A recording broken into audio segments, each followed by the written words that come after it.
किसी संख्या को 11 से विभाजित करने पर शेषफल 3 रहता है, उसी संख्या के वर्ग को 11 से विभाजित करने पर क्या शेषफल रह जाता है। ये क्वेश्चन हमसे पूछा गया। तो किसी संख्या को 11 से विभाजित करने पर शेषफल 3 रहता है।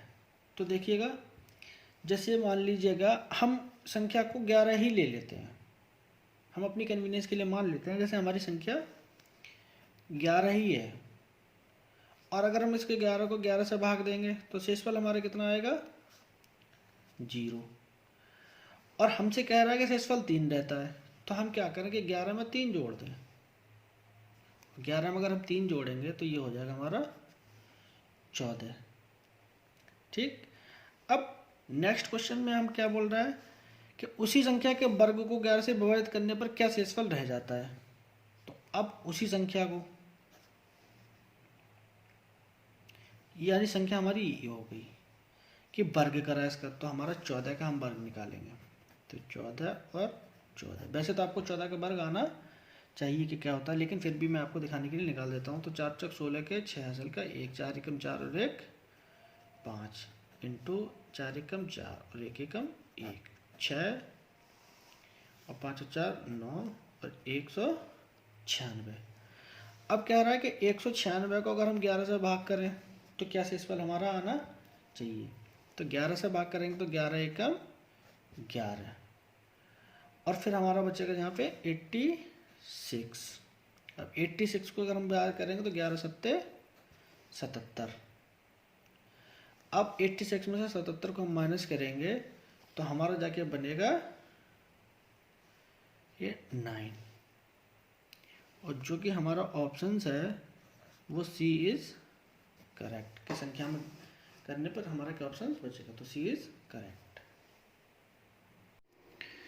एक्स एक कार्य 131 दिन में पूर्ण कर सकता है, वह 47 दिनों तक अकेले कार्य करता रहा और शेष कार्य को वाई ने 84 दिन में पूरा किया, तो शेष एक्स और वाई मिलकर काम को कितने दिनों में खत्म करेंगे। इस तरीके के क्वेश्चन को सॉल्व करने के लिए, जैसे मान लीजिएगा एक्स है, कोई काम 131 दिन में खत्म कर रहा है, ये ले रहा है यहाँ पे दिन। तो हम कार्य जो मान लेते हैं तो हम ये भी मान लेते हैं कि वो 131 यूनिट ही काम है। हमने मान लिया कि वो काम जो है वो 131 यूनिट ही है, और इसको काम को ख़त्म करने में वो 131 दिन ही ले रहा है। तो अगर हम कार्य क्षमता की बात करें, एफिशिएंसी की बात करें, हम कार्य क्षमता कि उसकी कार्य क्षमता क्या है, तो 131 यूनिट तो काम है, 131 यूनिट काम है, और वो 131 दिन में ही करता है, तो 131 दिन में वो कर रहा है, तो ये आएगा कि प्रतिदिन वो 1 यूनिट काम कर रहा है। यहाँ से हमें प्रतिदिन की काम की यूनिट का मिल गया। अब नेक्स्ट क्वेश्चन में वो क्या कह रहा है, वह 47 दिनों तक अकेले कार्य करता रहा। अब जब वो 1 दिन में 1 यूनिट काम कर रहा है तो 47 दिन में वो कितना यूनिट काम करेगा, तो वो 47 यूनिट काम करेगा, इतना ही तो काम करेगा। अब काम था हमारा 131 यूनिट, और 47 दिन में वो 47 यूनिट काम कर चुका है। तो नेक्स्ट में ये देखते हैं कि 131 यूनिट में वो 47 काम कर चुका है, तो जो शेष काम हमारा बचेगा वो कितना बचेगा, वो हमारा बचेगा 84 यूनिट। यानी अब जो काम है वो हमारा 47 दिन बाद 84 यूनिट हमारा बाकी बच गया है। उसके बाद क्या कह रहा है, शेष कार्य को बाई ने 84 दिन में पूरा किया। अब शेष कार्य तो हमारा रह गया 84 यूनिट ही, 84 यूनिट हमारा काम बचा है, और कह रहा है बाई 84 दिन में से पूरा कर रहा है। तो जो बाई जो काम कर रहा है 84 दिन में पूरा कर रहा है, और काम कितना है वो 84 यूनिट है। तो जब 84 यूनिट है और बाई भी 84 दिन में टाइम में कर रहा है, तो इसको डिवाइड करेंगे हम 84 से, जिससे कि हमें बाई की कार्य क्षमता पता लग जाएगी। तो बाई की अगर हमारी कार्य क्षमता की बात करें तो इसकी भी 1 यूनिट पर डे आ रही है,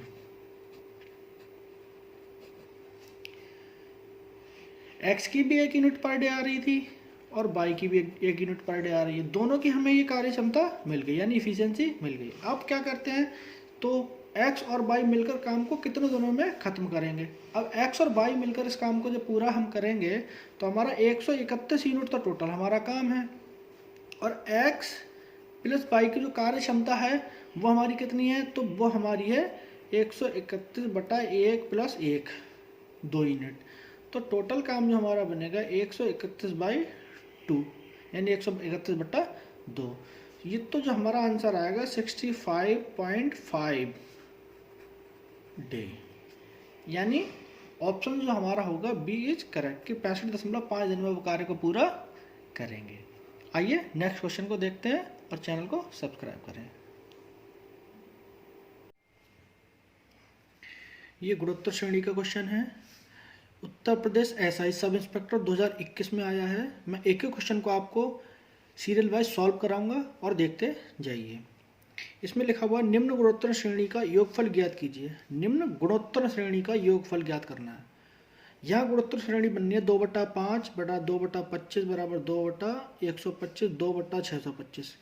n पदों तक अगर हम इसका योग निकालना है तो गुणोत्तर श्रेणी में n पदों का योग निकालने के लिए एक फॉर्मूला होता है जो कि मैं आपको यहाँ पे दिखा रहा हूँ। देखिए एक फॉर्मूला होता है गुणोत्तर श्रेणी का। तो गुणोत्तर श्रेणी में n पदों का योग होता है s बराबर a1 माइनस आर की power n upon 1 minus r, यानी s तो ये योग होगा, a होगा इसमें प्रथम पद, किसी भी श्रेणी का प्रथम पद, और जो r आता है यहाँ पे वो होता है सारवानुपात। सारवानुपात मैं अभी आपको निकालना बताऊंगा वो कैसे निकलता है। और n होता है पदों की संख्या। तो n पदों तक पूछा तो n पदों तक निकाल लो, 10वें पद तक पूछा तो 10 पदों तक निकाल लो, 20 तक पूछे तो 20 तक, 100 तक पूछे तो 100 तक, और n तक पूछ रहा है तो n यहाँ पे आएगा। तो ये फॉर्मूला होता है। आइए अब देखते हैं कि इसमें a क्या होता है और r क्या होता है और n क्या होता है। क्वेश्चन में देखते हैं, जैसे क्वेश्चन दिया हुआ है 2/25 2/2 2/5 2/25 2/125।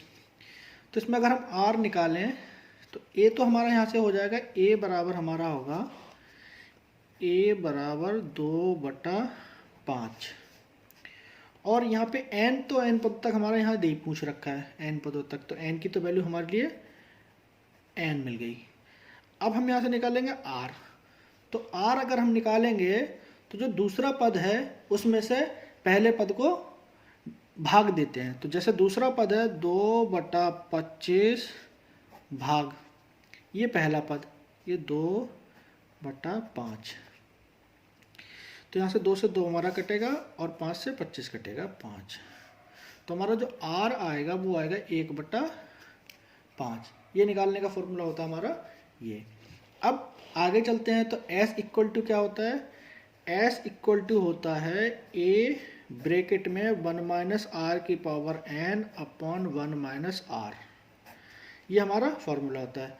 a की वैल्यू हमारी यहाँ पे दे रखी है 2/5, ब्रैकेट लगाएंगे 1 माइनस आर की वैल्यू हमें मिल गई 1/5, तो 1/5, और n की वैल्यू हमारी है n, यहाँ तक n पदों तक हमसे निकलवा रहा है तो हमने इसको n लिख दिया, बटा हम करेंगे 1 माइनस 1/5, ये हमारा यहाँ पे बन जाएगा। अब इसको हम पूरा तरीके से सॉल्व कर लेंगे। तो सॉल्व कैसे करते हैं थोड़ा सा वो देखिएगा। 2/5 1 माइनस 1/5 की पावर n अपॉन, इसका अगर हम एलसीएम लेंगे तो ये होगा हमारा 5, और 1 इंटू 5 ये 5 माइनस 1, ठीक है, इस तरीके से हमारा हो जाएगा। नेक्स्ट में ये देखते हैं हम कि 2/5 1 माइनस 1/5 की पावर n अपॉन 5 में से एक गया 4/5, ये हमारा यहाँ तक इतना बनेगा। अब आप 5 को हम इधर लेके जाएंगे क्योंकि इसके डिवाइड में है, तो ये करेंगे हम, तो यहाँ पे होगा 2/5 2/5 बटा 4/5, वही ब्रैकेट में यहाँ पे ऐसे ही आएगा 1 माइनस 1/5 की पावर n, ये हमारे यहाँ से इतना बनेगा। 5 से हम 5 को काटेंगे, 2 एकम 2 2 दूनी 4, तो 1/2 आएगा। तो ये अगर हमारा आंसर देखें पूरे तरीके से तो a 1/2 1 माइनस 1/5 की पावर n, ये हमारा आंसर जाके बनेगा, जो कि हमारा आंसर है ये C 1/2 1 माइनस 1/5 की पावर n। बहुत ही सिंपल क्वेश्चन था, यूपीएससी का क्वेश्चन है। ऐसे ही आइए देखिएगा, मैं सारे क्वेश्चन आपको सॉल्व कराऊंगा serial wise. So next question को देखिएगा। 4 अंकों की सबसे छोटी संख्या ज्ञात कीजिए जिसे 8 10 12 15 20 से विभाजित करने पर शेषफल 7 रहता है।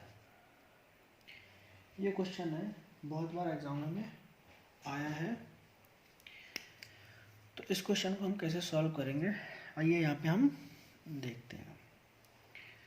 तो 8, 10, 12, 15, 20 से विभाजित होने पर अगर कोई संख्या इनसे विभाजित होगी तो हमें सबसे पहले इनका एलसीएम लेना पड़ेगा। एलसीएम अगर हम इनका लेंगे तो वैसे तो पहले हम बहुत एक लंबे तरीके से एलसीएम निकालते थे, लेकिन अगर एग्ज़ाम में हम उस तरीके से एलसीएम निकालेंगे तो हम सॉल्व नहीं कर पाएंगे। प्रैक्टिस करते करते आपको आ जाना चाहिए कि इनका एलसीएम एक तरीके से क्या होगा। तो अब मैं एलसीएम निकालने की आपको एक शॉर्ट ट्रिक बता रहा हूँ, जिसको ध्यान से का देखिएगा। जैसे पहली संख्या है हमारी 8, तो अगर इसके हम अभाज्य गुणनखंड करेंगे तो हमारा अभाज्य गुणनखंड बनेंगे 2 गुणा 2 गुणा 2, यानी इसके अभाज्य गुणनखंड होंगे हमारे 2 की पावर 3। ऐसे अगली संख्या हमारी लेते हैं हम 10, तो 10 के अगर अभाज्य गुणनखंड करेंगे तो 2 गुणा 5, यानी 2 की पावर 1 गुणा 5 की पावर 1, ये बनेगा। अगला हम देखते हैं कि संख्या लेंगे 12 और इसके अगर हम अभाज्य गुणनखंड करेंगे तो 2 गुणा 2 गुणा 3 बराबर 2 की पावर 2 गुणा 3 की पावर 1। नेक्स्ट आएंगे हम तो देखेंगे, हम लेंगे अगली संख्या 15 और 15 के अगर अभाज्य गुणनखंड निकालेंगे तो 3 गुणा 5, ये आएगा 3 की पावर 1 गुणा 5 की पावर 1। ऐसे हम 20 का निकालेंगे तो 20 को अगर हम करेंगे तो 2 गुणा 2 गुणा 5, यानी 2 की पावर 2 गुणा 5 की पावर 1। अब हमारे पास में नंबर आ रहे हैं 2, 5, 3, तो इनमें जो सबसे बड़ी पावर होगी हम उसको कंसीडर करेंगे। सबसे बड़ी पावर अगर हम 2 की देखें तो यहाँ पे 3 है, तो हम लिखेंगे यहाँ पे 2 की पावर 3 गुणा। अब हमें इसमें से 2 कोई भी संख्या नहीं लेनी है। ये शॉर्ट तरीका, शॉर्ट से शॉर्ट मेथड है हमें एलसीएम निकालने का। अब हम 2 के बाद देखते हैं 3, तो 3 की कम से कम और ज़्यादा से ज़्यादा पावर क्या है, तो कम से कम 1 और ज़्यादा से ज़्यादा भी 1 है, तो ज़्यादा से ज़्यादा पावर ही हमेशा हम लेते हैं। तो 3 की पावर 1, तो हम लिखेंगे 3 की पावर 1। ऐसे हम फिर मल्टीप्लाई करेंगे और फिर 5 की पावर देखेंगे, तो 5 की पावर भी हमारा 1 ही मैक्सिमम है, तो ऐसे हम लिखेंगे 5 की पावर 1। तो अब आइए हम इनको क्या करेंगे, अगर 2 की पावर 3 की हम बात करेंगे तो ये होता है हमारा 8 गुणा 3 गुणा 5,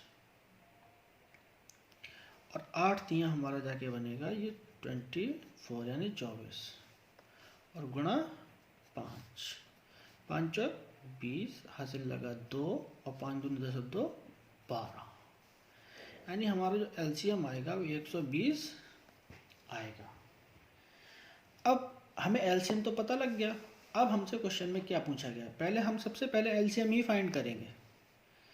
अब इनमें से वो संख्या हमें देखनी है जो 120 से डिवाइड हो जाए, क्योंकि इनका एलसीएम जो हमारा आया वो 120 आया है।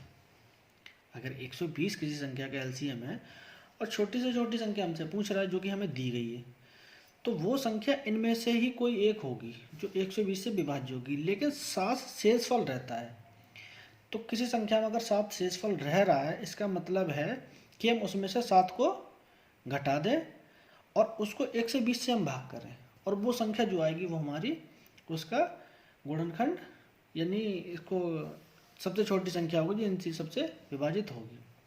तो अगर हम यहाँ पे देखें 1100 में अगर हम 7 को यहाँ से माइनस करेंगे तो हमारा कितना बनेगा, तो ये हमारा बनेगा 1093,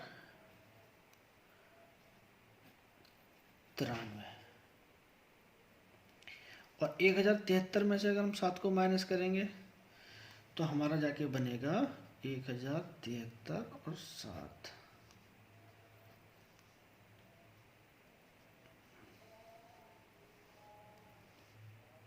13 7 4,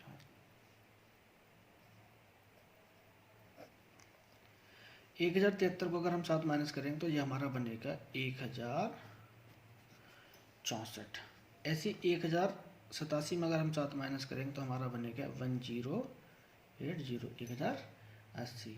और ऐसे 1080 में अगर हम 7 को माइनस करेंगे तो हमारा बनेगा जाके 1073। अब इन संख्याओं में देखें हम 120 से कौन सी हमारी विभाज्य हो जाएगी। तो देखिए इसके लास्ट में अब ऐसे लिख लेते हैं हम, अगर आपको वैसे नहीं आता तो जैसे देखिएगा 1093 डिवाइडेड बाई 120, ये हमारी 120 से नहीं कटेगी, जिसका मतलब ऑप्शन ए हमारा कैंसिल हो गया। ऐसे हमारे 1064 क्या 120 से हमारी डिवाइड हो जाएगी ये? तो अब हम क्या करेंगे, 1064 को अगर हम 20 से डिवाइड करेंगे तो ये भी हमारी ऐसे डिवाइड नहीं होगी। तो जो 1020 से हमारी जो 120 से हमारी जो संख्या डिवाइड होगी वो होगी 1080। तो जो ऑप्शन हमारा जो सी होगा वो सी ऑप्शन हमारा होगा करेक्ट, और यही हमसे ऑप्शन पूछा गया है। Thank you. इस क्वेश्चन में x का मान ज्ञात करना है। तो देखिए कि हम क्या करते हैं कि यहाँ से अगर हम निकालेंगे तो इनका सबका हमें अंडर रूट निकालना है। तो हम लिखेंगे यहाँ से under root 587 minus under root 121 divided by पूरे अंडर रूट 2316 माइनस फुल का अंडर रूट 180 माइनस, और 1296 का अगर हम अंडर रूट निकालेंगे तो ये हमारा होता है 36 का। अब अंडर रूट कैसे निकालना होता है, इसके लिए मैंने एक स्पेशल वीडियो बना रखा है, उस पर आप चैनल पे जाइएगा और देखिएगा। आपको वैसे याद होना चाहिए 50 तक का अंडर रूट कि वो कैसे निकलते हैं और क्या उनकी वैल्यू होती है। ठीक है, नेक्स्ट में हम देखते हैं कि अंडर रूट 587 और 121 का अंडर रूट होता है 11 divided by under root 2316 minus 180 में से अगर 36 को हम निकालेंगे तो ये हमारा बचेगा अंडर रूट 144। नेक्स्ट में देखते हैं, इसको हम करेंगे under root 587 minus 11 divided by under root 2316 minus 144 का होता है 12, ऐसे हम निकाल लेंगे। फिर करेंगे हम under root 587 minus 11 divided by 2316 में से अगर 12 को हम निकालेंगे तो ये बचेगा 2304। अब क्या करेंगे हम इसमें से अंडर रूट 587 में से अगर हम 11 को हम निकाल रहे हैं तो यहाँ पे बचेगा ये 576, और ये डिवाइडेड बाई, और 2304 का अगर हम अंडर रूट निकालेंगे तो ये हमारा होता है 48 का। ये भी आपको पता होना चाहिए कि 2304 48 का स्क्वायर होता है। अब 576 हमारा जो होता है वो होता है 24 का, और 24 डिवाइडेड बाई 48, यानी हम लिख सकते हैं कि 24/48, और 24/48 को लिखेंगे 1/2, और 1/2 को हम अगर ऑप्शन में देखेंगे तो कहीं पे नहीं है, लेकिन 0.5 है हमारा, तो 1/2 का मतलब होता है हमारा 0.5। तो ऑप्शन डी इज करेक्ट। निम्नलिखित विकल्पों में से कौन सा 11 से विभाज्य है, इसकी हम चेकिंग करेंगे। तो 11 से विभाज्यता का आपको नियम पता होना चाहिए, रूल पता होना चाहिए कि 11 से विभाज्यता का नियम क्या है। तो 11 से विभाज्यता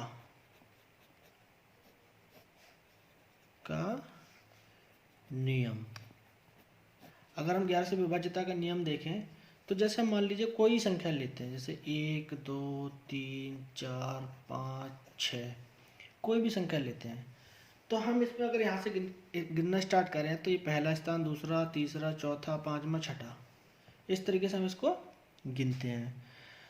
तो हम जो सम स्थान पर जो अंक आ रहे हैं और जो विषम स्थान पे अंक आ रहे हैं उनको देखते हैं। तो ये आ रहा है हमारा सम स्थान पे, सॉरी विषम स्थान पे 1, और ये सम पे आ रहा है, ऐसे विषम पे आ रहा है। तो क्या करते हैं हम, थोड़ा और उदाहरण से देखते हैं कि एक डिजिट छोड़ के हम संख्या को जोड़ते हैं या सम या विषम में जोड़ते हैं, दोनों में से एक करते हैं। तो हम ऐसे जोड़ते चले जाएंगे, जैसे इसको जोड़ेंगे और इसको जोड़ेंगे तो हमारा आएगा 1 + 3 + 5 और माइनस करेंगे हम, और इसको और इसको और इसको और इसको जोड़ेंगे तो 2 + 4 + 6 और 5 3 8 और 1 9 -6 और 4 10 और 2 12।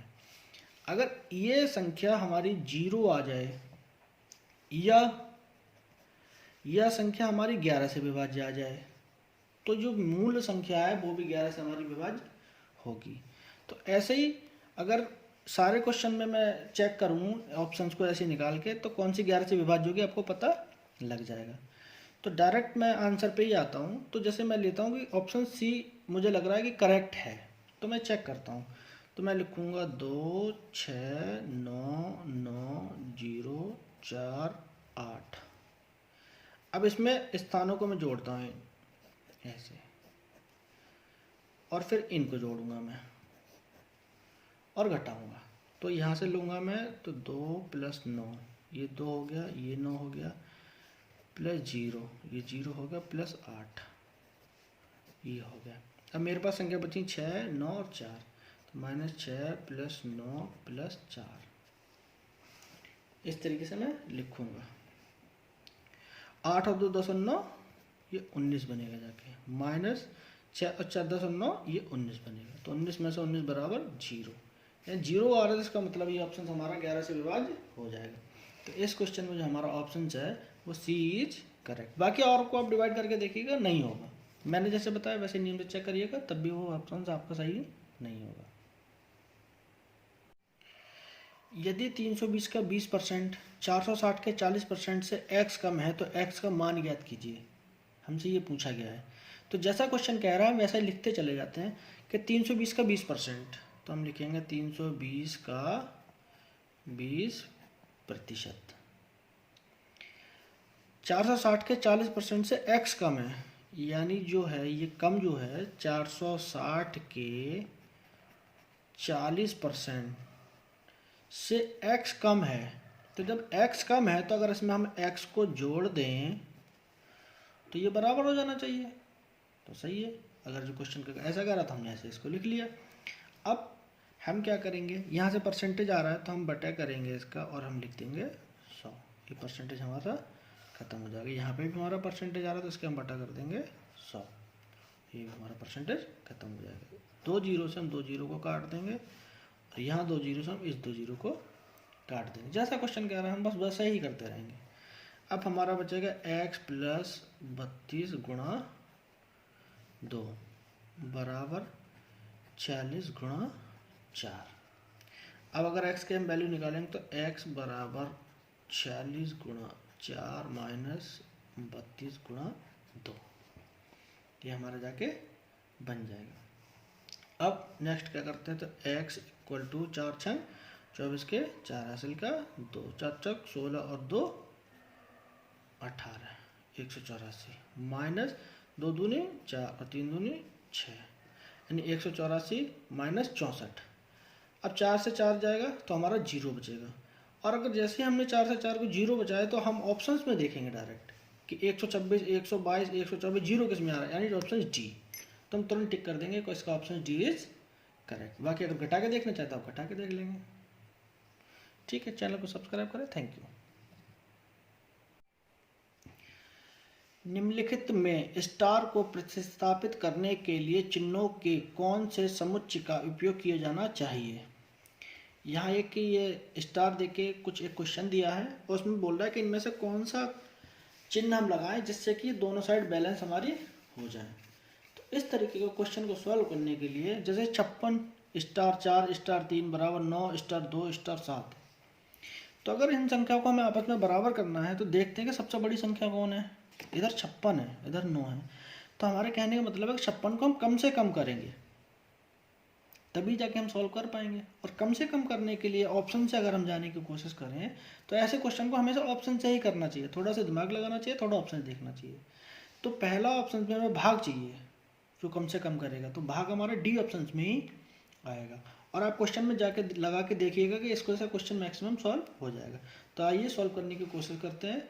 जैसे यहाँ पे लिखा है 56 डिवाइड, यहाँ पे डिवाइड है बाई 4 यानी भाग बराबर 4, फिर स्टार है यहाँ, फिर माइनस है, फिर -3, ये बराबर हम लगाएंगे, यहाँ 9 लिखेंगे, इसके बाद हम गुणा का चिन्ह लेंगे, तो गुणा लेंगे, फिर 2 और फिर स्टार है, फिर इसकी जगह हम लेंगे -7।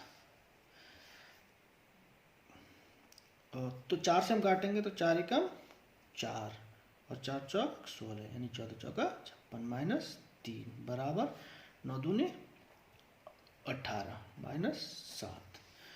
14 में से 3 गया, ये बचेगा 11 और हमारा 18 में से 7 गया तो हमारा बचेगा 11 और दोनों साइड बैलेंस हो गया। इसका मतलब हमारा ऑप्शन डी इज करेक्ट। आइए नेक्स्ट क्वेश्चन देखते हैं। 25% की हानि पर $15,825 में एक मोबाइल बेचा जाता है। यदि इसे $25,320 में बेचा जाता है तो इस पर वास्तविक लाभ या हानि कितने प्रतिशत होगी।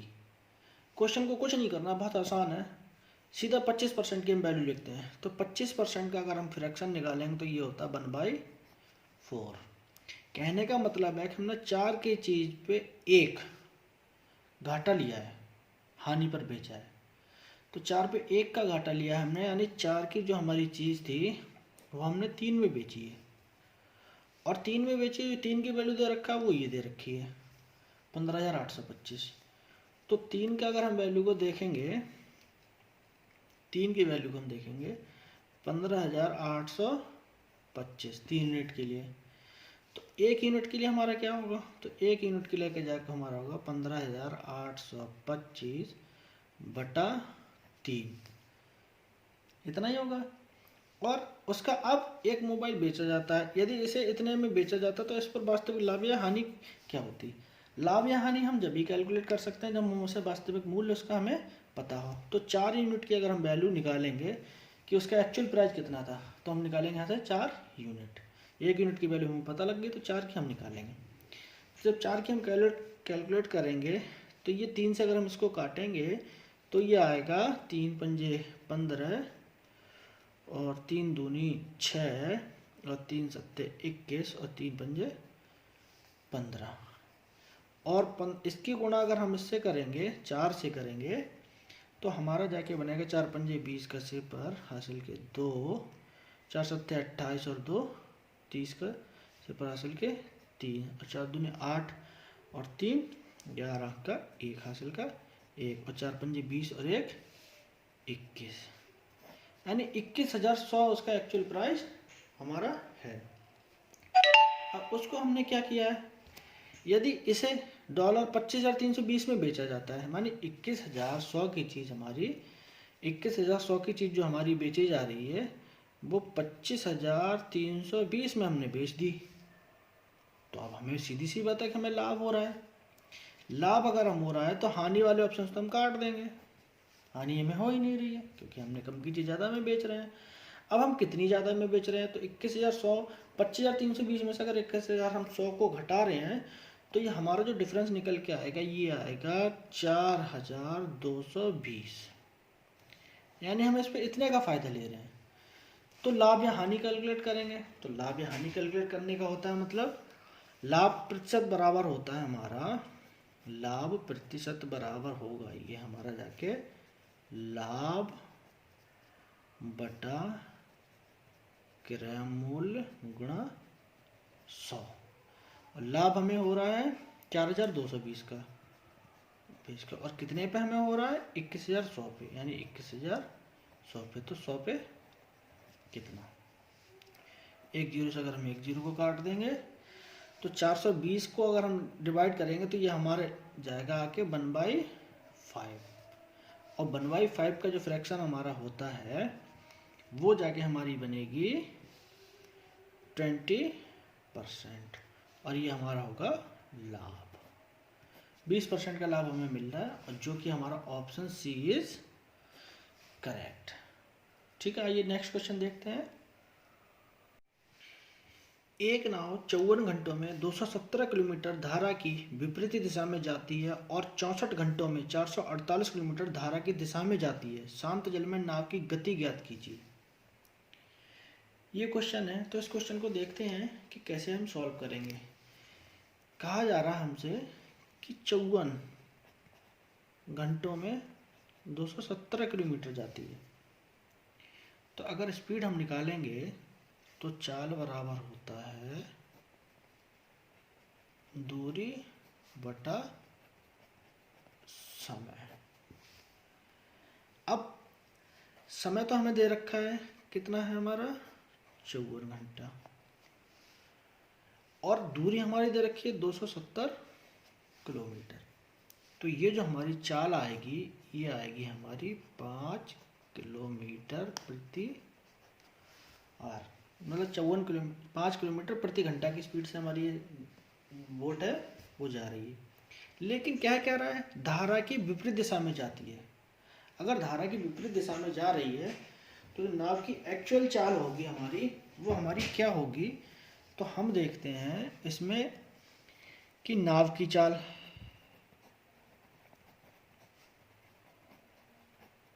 माइनस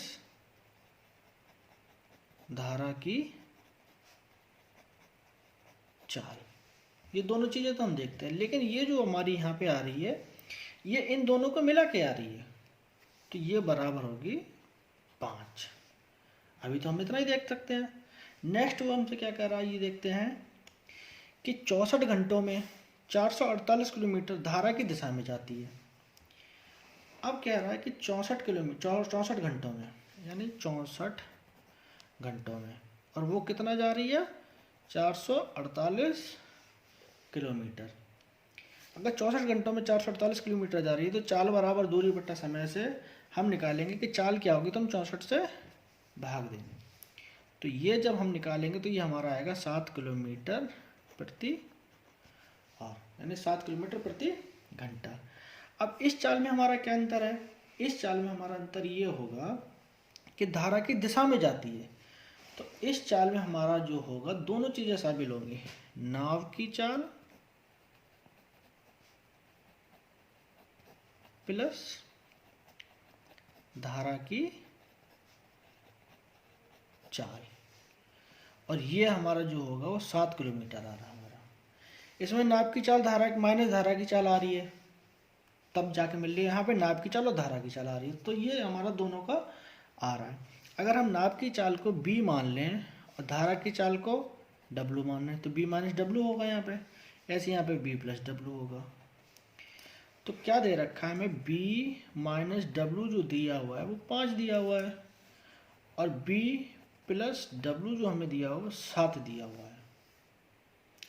अगर अब हम इन दोनों को जोड़ लेते हैं, अगर हम इसको इक्वेशन 1 मान लें और इसको इक्वेशन हम 2 मान लें और दोनों को अगर हम जोड़ देते हैं तो ये हमारा होगा 2b, ये माइनस से w प्लस का कट जाएगा, और ये हमारा होगा 7 और 5 12। अब b बराबर अगर हम निकालेंगे तो 12/2, यानी b बराबर हमारा जो आ जाएगा 6 किलोमीटर प्रति आवर। और हमसे यही पूछा है कि बोट की चाल हमें ज्ञात करके बताएं, तो बोट की चाल हमने यहाँ से निकाल ली। और ऑप्शंस को अगर हम देखेंगे तो ऑप्शन डी हमारा इज करेक्ट। आइए देखते हैं नेक्स्ट क्वेश्चन।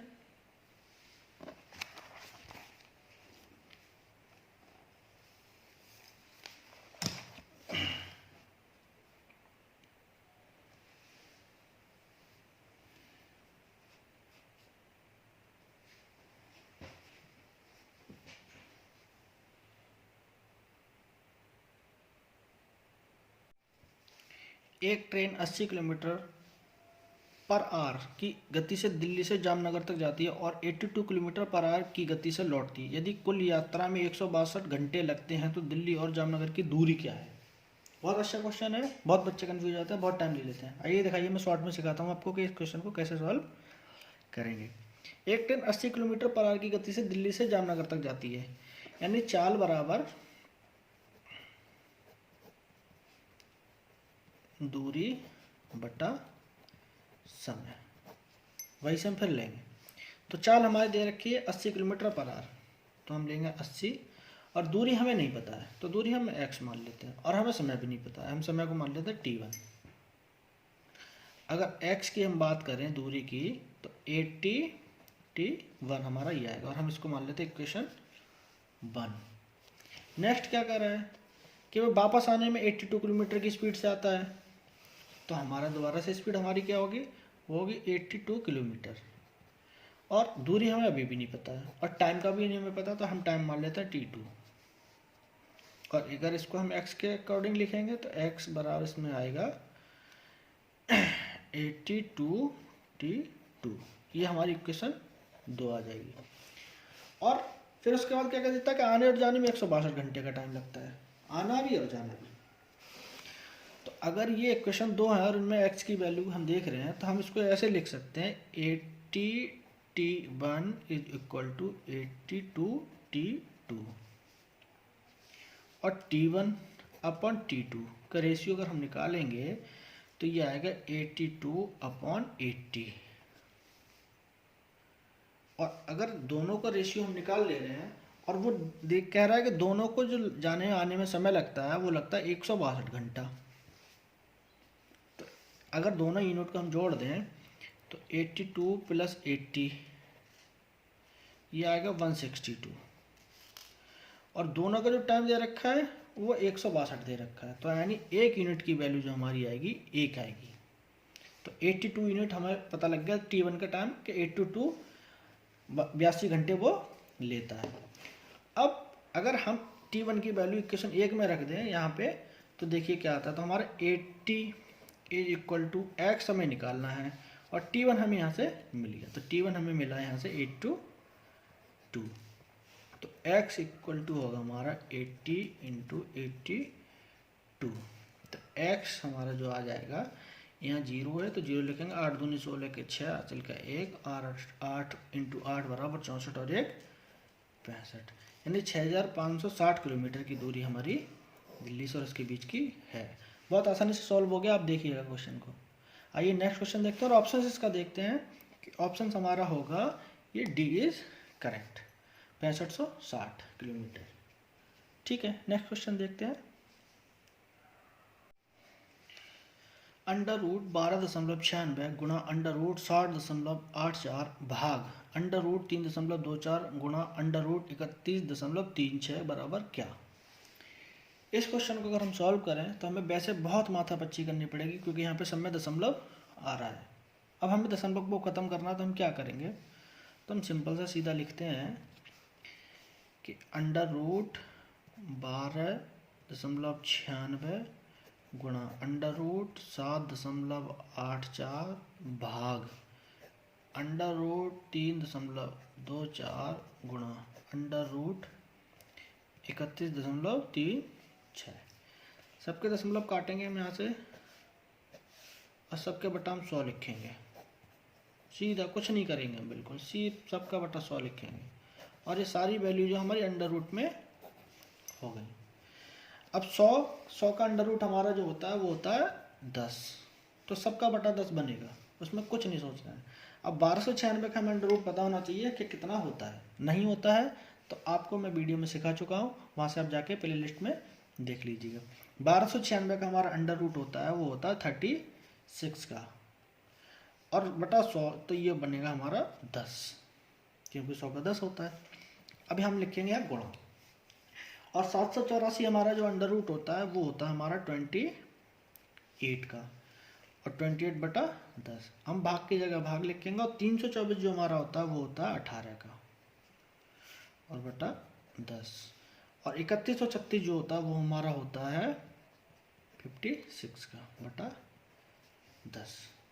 अब सबसे पहले हम भाग को सॉल्व करेंगे, फिर गुणा को करेंगे। अगर आप ऐसे डायरेक्ट गुणा कर दोगे फिर भाग करो, गलत हो जाएगा, तो सीधा से लिखेंगे 36 बटा 10 गुणा 28 बटा 10, भाग की जगह हम गुणा का चिन्ह लगाएंगे, और 10 बटा 18 गुणा 56 बटा 10। अब हम काट पीट करने की कोशिश करेंगे, काट पीट कर लेंगे। इस 10 से हम इस 10 को घटा देते हैं, और इस 18 से हम इस 36 को उड़ा देते हैं। अब हमारे पास नीचे बट्टे में 10 बचा है, इसका मतलब है कि 2 के बाद दशमलव हमारा आएगा। अगर हम इसको और सॉल्व करके लिखें तो हम लिखेंगे 28 गुणा 56 बटा 10 गुणा 10, और यहाँ पे 2 बचेगा, सॉरी, क्योंकि 18 से हमने 36 को काटा है, तो ये गुणा 2। अब हमारे पास इतना बचेगा। अब नीचे 10 की गुणा 10 2 बार है, तो यानी 0.2 के बाद आएगा, और ऑप्शन में भी हमें 0.2 के बाद मिल रहा है, तो अब हम बड़ा कन्फ्यूज हो जाएगा कि हम कैसे करें। तो अब इतनी गुणा हम करेंगे तो बहुत लंबा हमें हो जाएगा। तो हम गुणा से बचने के लिए क्या करेंगे, इनके यूनिट डिजिट की गुणा हम करेंगे कि इनकी यूनिट डिजिट की गुणा हमारी क्या आ रही है। तो यूनिट डिजिट लेंगे हम, तो 8 गुणा 6 गुणा 2, और 8 छंग 48 गुणा 2। अब फिर हम इनकी यूनिट डिजिट लेंगे, तो जब यूनिट डिजिट लेंगे हम यहाँ पे, तो 8 दूनी 16, और हमारी यूनिट डिजिट में हमें मिला 6। और यूनिट डिजिट में अगर 6 हमें मिल रहा है, तो यूनिट डिजिट में हम 6 देखेंगे ऑप्शन में किसमें है, इसमें नहीं है, इसमें नहीं है, इसमें नहीं है। हमारा ऑप्शन बी इज करेक्ट, क्योंकि हमें यहीं पे मिल रहा है। इस क्वेश्चन को सॉल्व करने का बस सबसे सिंपल तरीका यही है, बाकी तो आप करते रहेंगे कैलकुलेशन, आपसे सॉल्व नहीं होगा, और एग्जाम में पूरा टाइम आपसे ये ले जाएगा। ठीक है, आइए देखते हैं नेक्स्ट क्वेश्चन। Thank you. एक व्यापारी क्रमशः 31% और 32% की 2 क्रमागत छूट देने के बाद वस्तु बेचता है। यदि वस्तु का अंकित मूल्य 31,300 है तो इसका विक्रय मूल्य ज्ञात कीजिए। अब ये होता है एक सक्सेसिव इंक्रीज और एक सक्सेसिव डिक्रीज। तो सक्सेसिव इंक्रीज क्या होता है, जैसे ये मान लीजिएगा 2 इंक्रीमेंट हो या 2 डिक्रीमेंट हो, हम पहले ना इंक्रीमेंट मान लेते हैं। देखिएगा, तो अगर हम पहले इंक्रीमेंट को x माने और दूसरे को y माने, तो सक्सेसिव इंक्रीज का मतलब होता है कि उस पर ओवरऑल कितनी छूट या कितना लाभ वो ले रहा है। तो इसमें क्या करते हैं हम कि x प्लस y, पहली छूट या पहला फायदा, plus x into y upon 100, ये तो होता है हमारा सक्सेसिव इंक्रीज। लेकिन डिक्रीज है तो हम उन वैल्यू को सबको माइनस में ले लेते हैं। तो यहाँ पे हमसे कह रहा है कि 31% और 32% की 2 छूट देता है। तो पहली छूट हमारी जो होगी वो होगी -31 प्लस, और y की जगह -32 प्लस x की जगह -31 इंटू वाई की जगह हमारा जो होगा -32 और बटा 100। इस तरीके से हमारा जाके ये बनेगा। अब देखते हैं कि क्या होगा। यहाँ से -31 -32 को अगर हम करेंगे तो ये हमारा हो जाएगा 2 और 1 3 और 3 और 3 6, ये हमारा जाके बनेगा, और ये हमारा -63 यहाँ से हो जाएगा। अब माइनस की और गुणा करेंगे तो ये हमारा माइनस माइनस प्लस हो जाएगा, और 31 और 32 की अगर हम गुणा करेंगे तो ये जो हमारा आएगा +992 अपॉन 100।